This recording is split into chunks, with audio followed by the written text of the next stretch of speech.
What is the outcome of sir this conference today? Imran साहब एक छोटा सा सवाल ले लीजिए, क्या बात और आतंकवाद दोनों चल सकता है?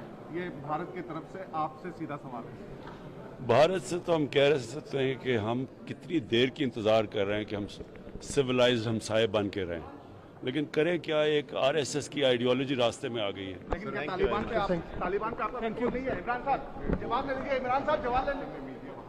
इमरान सर बस कर यार। इमरान साहब जवाब ले लीजिए sir.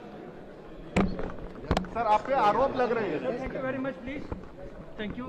Don't push. Sir, thank you. Don't push. He is replying.